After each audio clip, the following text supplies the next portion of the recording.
My name is Dina. I'm from Ukraine, from the city of Kharkiv, so it's in eastern part of Ukraine. I'm from the city, not city center, but one of the biggest cities.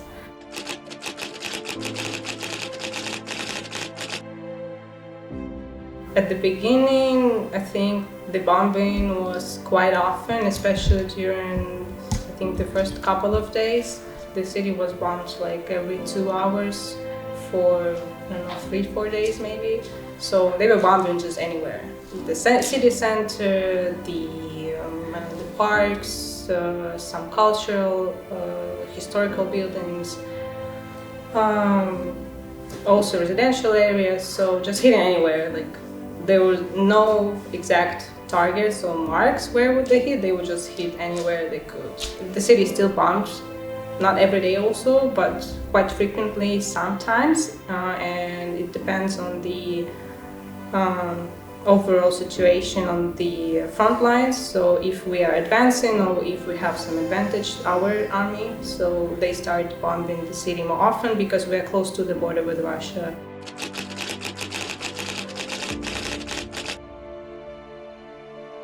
First thought that came into my mind when I heard something. I didn't know what was that, but the first thought that came is that we are under attack. I felt the vibration and I woke up and I immediately stood up and went to the balcony. Also stupid because like I know that I'm not supposed to go there, but my brain decided to go see what is happening in the darkness. And I went to my brother's room and I saw him sitting in the darkness on his bed, and I asked him like, are we being bombed? And he was like, yes. And then there was an explosion, something like fell near to us, so it was pretty, like the building was shaking. So I don't know, in this situation I think I started a little bit to panic, so I asked my brother what to do. So we tried to hide in the bathroom at first, but then it was silent for a couple of minutes, so we ran to my parents' room and we woke them up, and I basically told them the war has started, so we need to gather our things and to do something.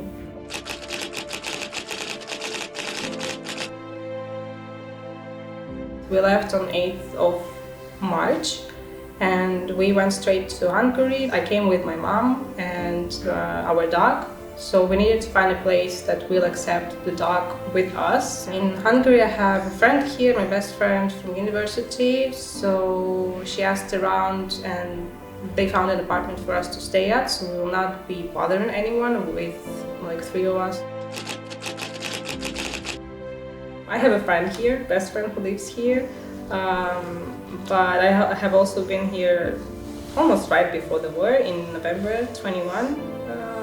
I was visiting my friend actually here, like that was my first time in Budapest, and I like the city overall, I like the architecture. For me it's really hard to talk about the integration overall, because in my understanding, like I have to be part of the Hungarian society in some way for me to be integrated in it, but I'm still a part of Ukrainian society because we take part in like Ukrainian choir, and we don't speak Hungarian at home, of course, and most of the time I work from home, so I spend most of my time with my dog and my mom, and I spent half of the time with my friends or at work. After 1 month I already had a job contract, and they were applying for like my work, my work placement. They were helping me with the social security card, the tax card, so they were applying for that. I think the language I think for us is the most challenging part still, because it's similar in some ways to Ukrainian and to Russian, or like it's a mix of something. The easiest part in learning the Hungarian language is that the grammar is somewhat similar also to Russian and Ukrainian, so it's easier for us to understand. I think it was maybe even at the beginning of how many people like were helping us and still helping us, like a lot, because during the first days my friend who lives here, she actually sent me a picture, I think, of the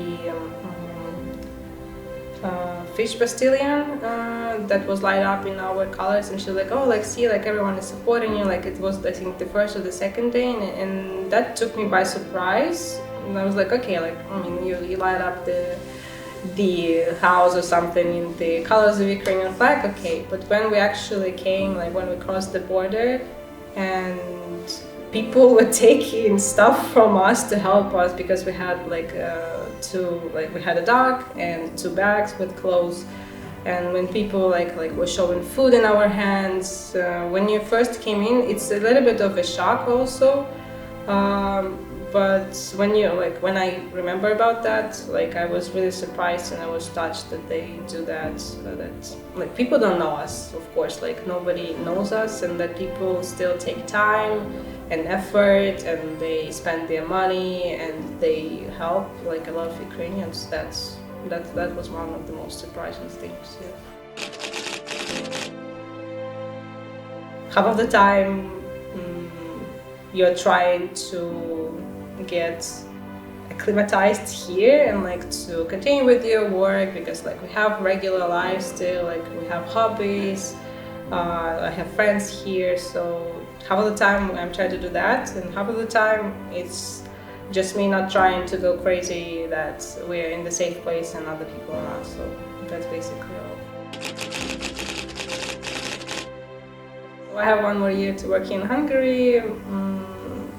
I would like to continue also. We have a Ukrainian choir which we organized last year, so I would like to continue doing that, because this is part of, for me, this is part of the cultural